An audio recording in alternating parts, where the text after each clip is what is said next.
Hi, I'm Kelly. I'm 35 years old and love to keep things neat and organized. I work as an auditor at a big company. My friends often tease me about how I always keep receipts and pay my taxes on time. But I believe these small habits help me stay in control of my life. Let me tell you how I met my husband, Brian. We met at a party hosted by our mutual friend, Julie. I remember that evening well. I was drinking a glass of wine and chatting with some old college friends when Brian walked in. He was a bit older, with a confident walk and a charming smile. He worked as a manager at a food sales company. "Hey, I'm Brian. Mind if I join you?" he asked, holding a beer and looking directly at me. "Sure, I'm Kelly. Nice to meet you," I replied with a smile. We started talking, and I was surprised by how easy it was to chat with him. We discovered that we both loved hiking and had a shared passion for classic rock music. A few months into our relationship, Brian invited me to his sister Lauren's barbecue. It was my first time meeting his family, and I was a bit nervous.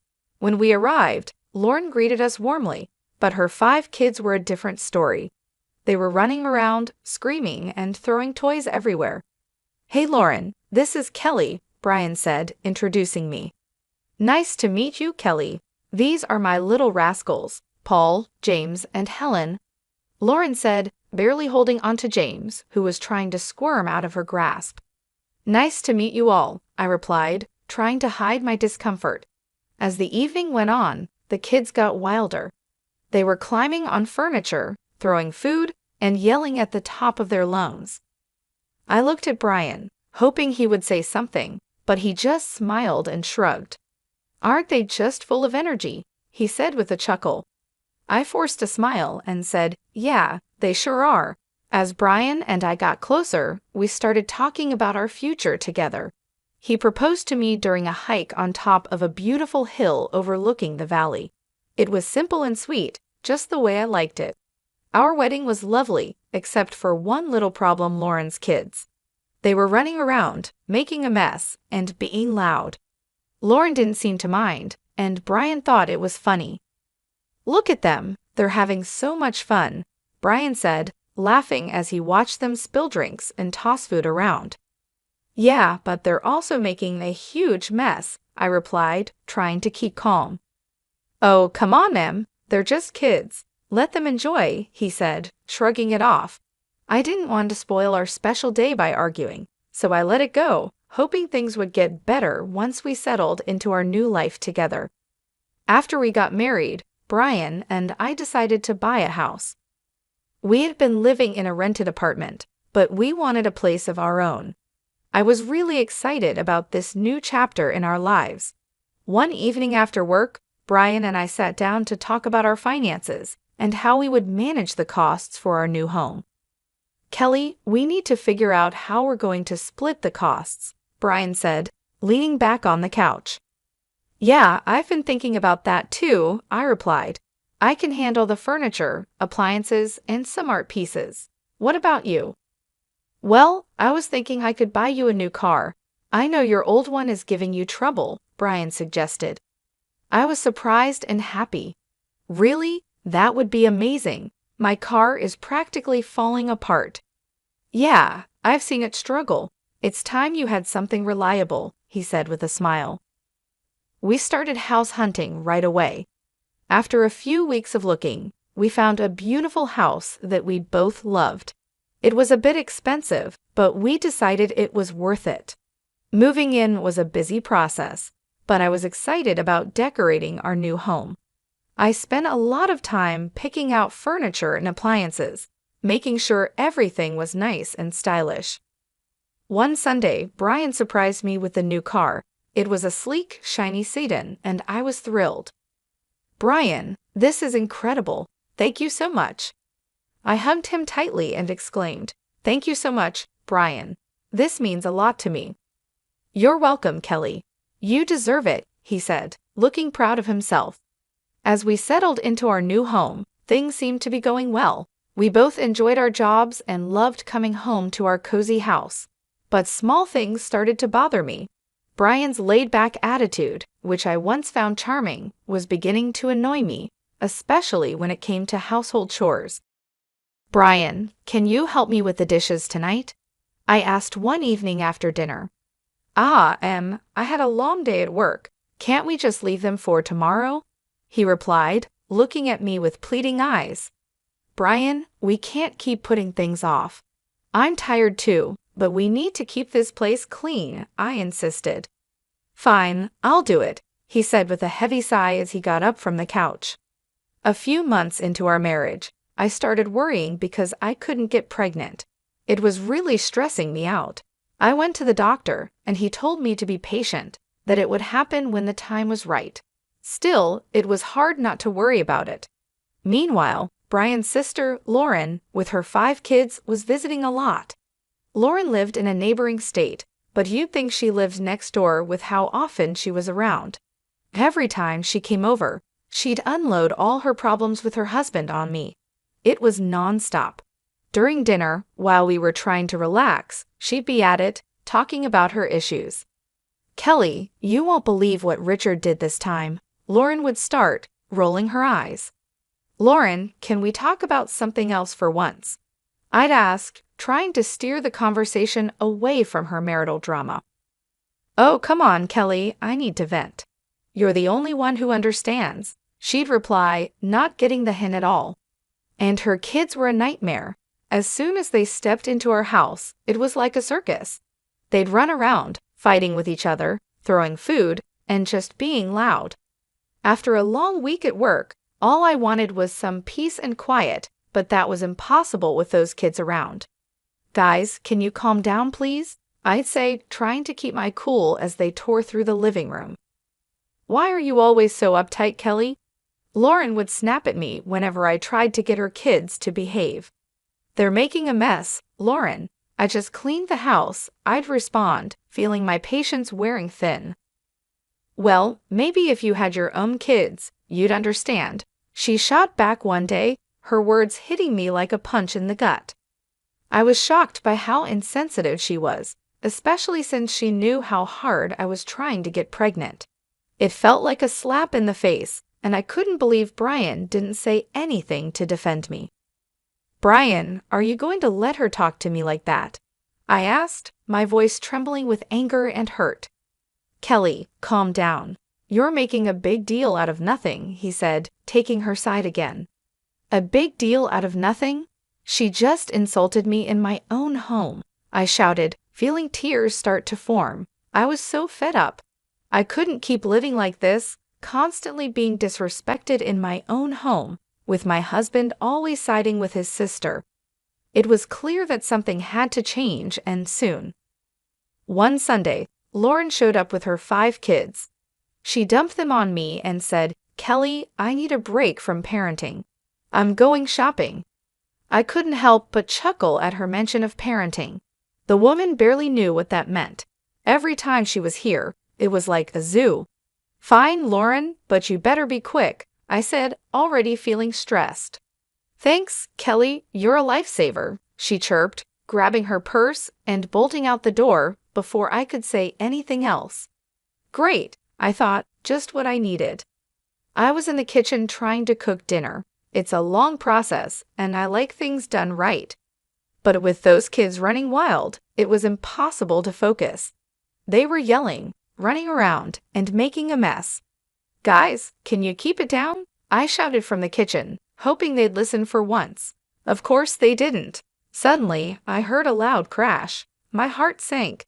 I ran into the living room, and there it was, my grandfather's antique Chinese vase shattered on the floor. My chest tightened with anger and frustration. What happened here? I screamed, looking at the kids who were now standing still, looking guilty. "We were just playing," one of them mumbled, not meeting my eyes. "This vase is priceless. It's from my grandfather. Do you have any idea what you've done?" I was livid, shaking with anger. Just then, Brian walked in, looking all calm and clueless. "What's going on, Kelly?" "Your nephews just broke my grandfather's vase. Look at this mess." I pointed at the shattered pieces on the floor.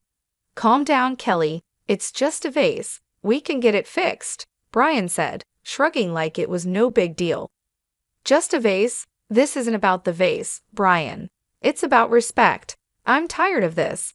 Every time Lauren comes over, our house turns into a mess. And you don't care, I shouted, my voice cracking with frustration.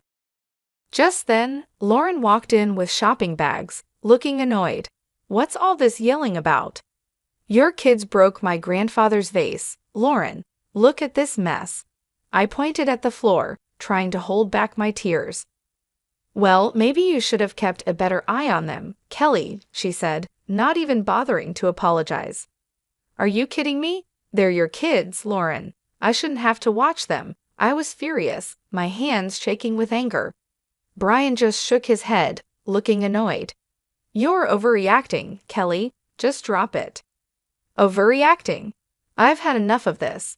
I'm tired of being treated like I don't matter in my own home, I screamed, the tears finally spilling over. Brian just stood there, silent and cold, while Lauren smirked like she had won something. I couldn't take it anymore. I stormed out of the room, feeling a mix of anger, hurt, and betrayal. We've been dealing with Lauren and her kids' chaotic visits for months, but I had no idea what was coming next. One morning, Brian was sitting at the kitchen table, munching on his toast, when he casually dropped a bombshell on me. Kelly, I need to tell you something.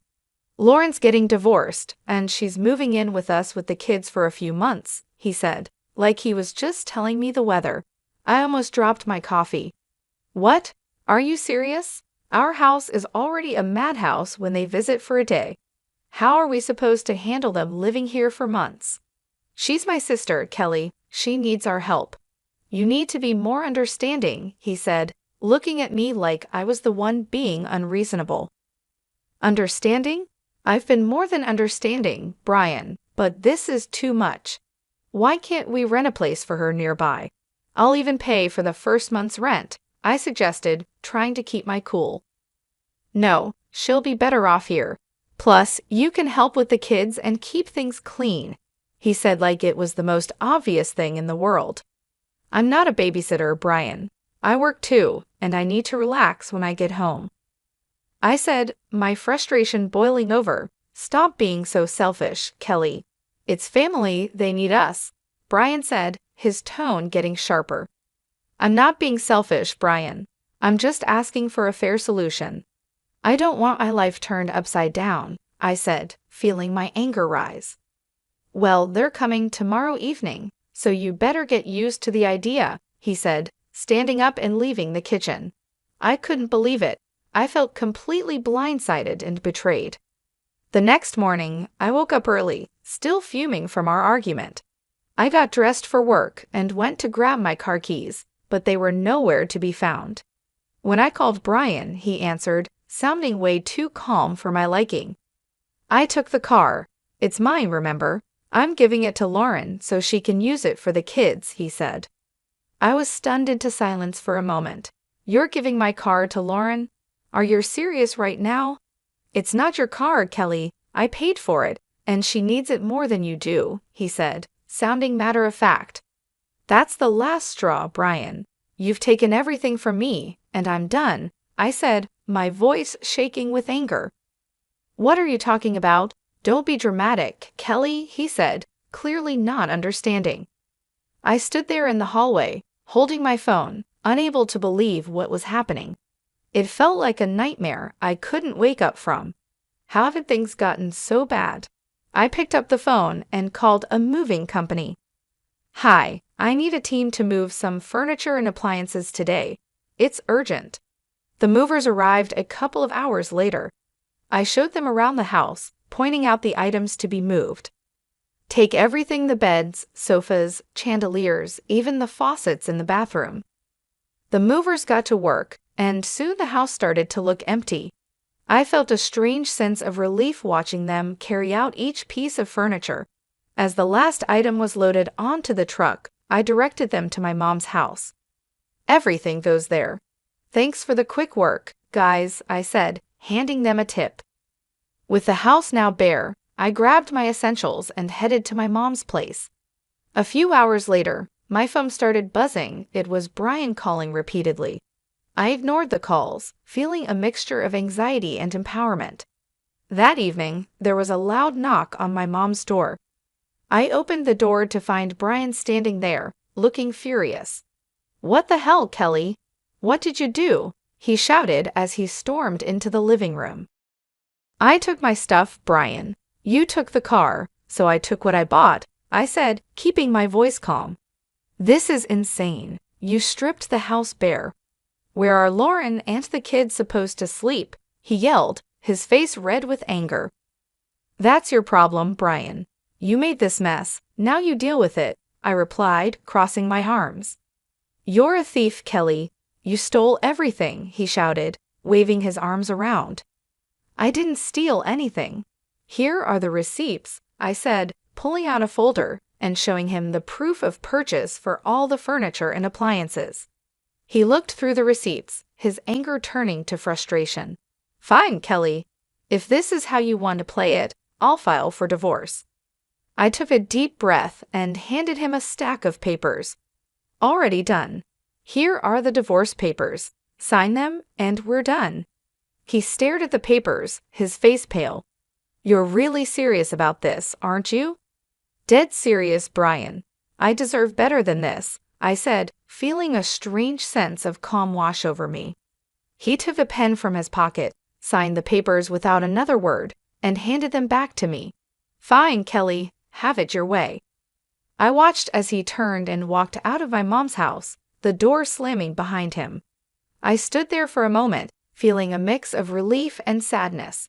It was over, and I knew it was the right decision. That night, I sat down with my mom and talked about everything that had happened.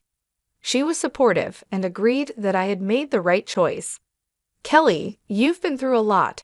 It's time you focused on yourself and your happiness," she said, giving me a comforting hug. "Thanks, Mom. I just need some time to figure things out," I replied, feeling a weight lifted off my shoulders. Over the next few days, I started to settle into a new routine. I began organizing my new space at my mom's house and planning my next steps. It was a fresh start, and for the first time in a long time, I felt hopeful about the future. I knew the road ahead wouldn't be easy, but I was ready to face it. I had taken back my life, and there was no turning back. After divorcing Brian, we sold our house and split the money. It was time to set up my own place. My mom's house was great for a while, but I needed my own space. One afternoon, I was sitting in the kitchen with my mom, looking at listings on my laptop. "Mom, I think I found a place that looks perfect. It's a small apartment downtown, close to work," I said, showing her the pictures. She looked over my shoulder and smiled. "That looks nice, Kelly. Have you called the realtor yet?" "Not yet, but I'm going to do that right now," I said, feeling a bit excited. I dialed the number and waited for the realtor to pick up. After a few rings, a friendly voice answered. "Hello, this is Larry. How can I help you?" "Hi, Larry. My name is Kelly. I'm interested in the apartment you have listed downtown. Is it still available?" I asked, crossing my fingers. "Yes, it's still available. Would you like to schedule a viewing?" he replied, sounding hopeful. "Absolutely. How about tomorrow afternoon?" I suggested, trying to sound calm. "That works for me. I'll see you at 4 p.m., Larry said before we ended the call. The next day, I headed downtown to meet Larry and check out the apartment. When I arrived, he was waiting outside the building with a friendly smile on his face. "Hi, Kelly. Nice to meet you. Let me show you around," he said, shaking my hand. The apartment was small but cozy, just what I needed. It had a nice kitchen, a spacious living room, and a small balcony with a decent view of the city. "This place is perfect, Larry." "I'll take it," I said, feeling a sense of relief. After signing the lease and getting the keys, I started planning my move. I wanted to make this new space my own, a fresh start. I spent the next few days packing up my things at my mom's house and arranging for movers to help me with the big stuff. On moving day, my mom and a couple of close friends came over to help.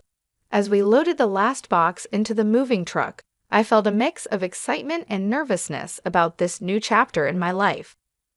"Kelly, this is going to be great for you. A fresh start is just what you need," my mom said, giving me a reassuring hug. "Thanks, Mom. I'm really looking forward to it," I replied, smiling.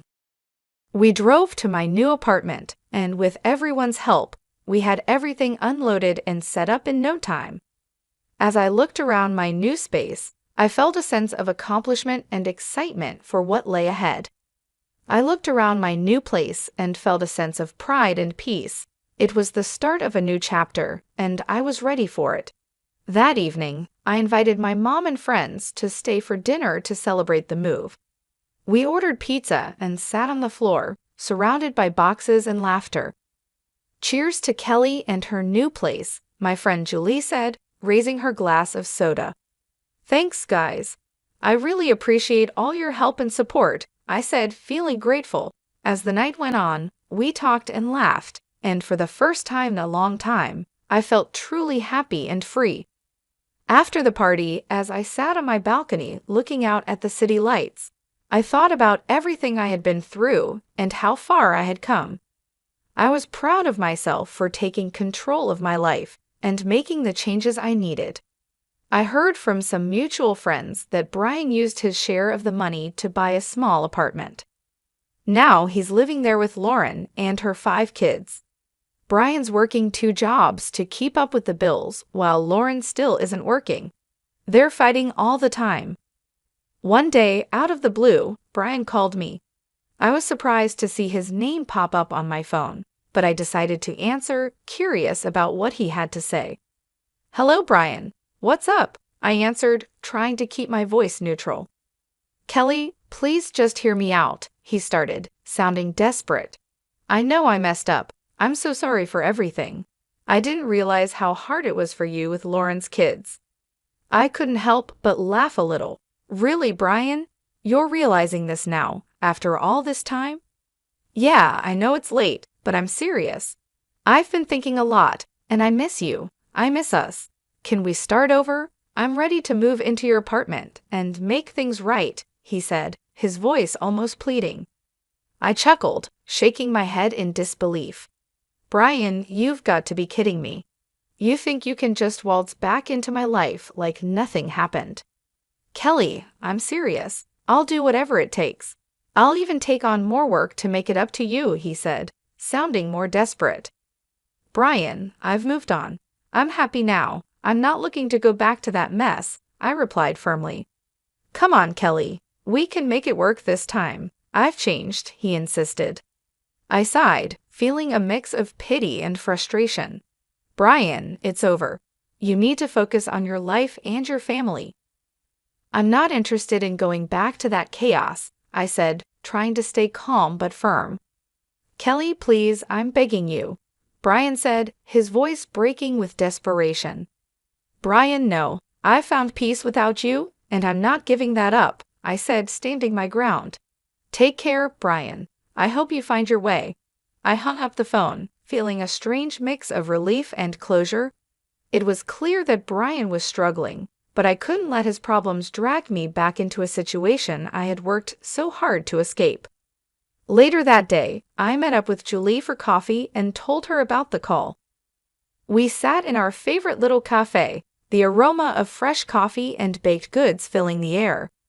"You won't believe who called me today," I said, rolling my eyes as I stirred my coffee. "Who?" Julie asked, raising an eyebrow and leaning in with curiosity. "Brian. He actually begged me to take him back and let him move into my apartment," I said, shaking my head in disbelief. Julie burst out laughing, nearly spilling her coffee. "Are you serious? What did you say?" I told him no, of course. "I'm not going back to that mess," I replied, smiling at the absurdity of the situation. We spent the rest of the afternoon chatting and laughing, and I realized just how far I had come since my life with Brian. I had built a new life for myself, one that was peaceful and fulfilling. I wasn't going to let anyone take that away from me. The cafe was a cozy spot, with warm lighting and soft music playing in the background, creating the perfect setting for our heart-to-heart conversation. As the sun began to set, casting a golden glow over the city, we decided to take a walk along the river.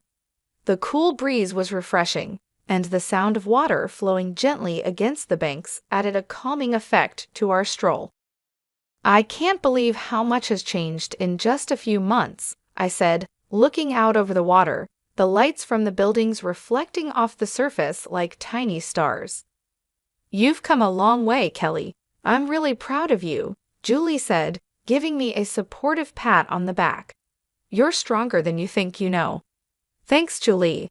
I feel like I've finally closed that chapter of my life," I said, a sense of relief washing over me as we continued to walk.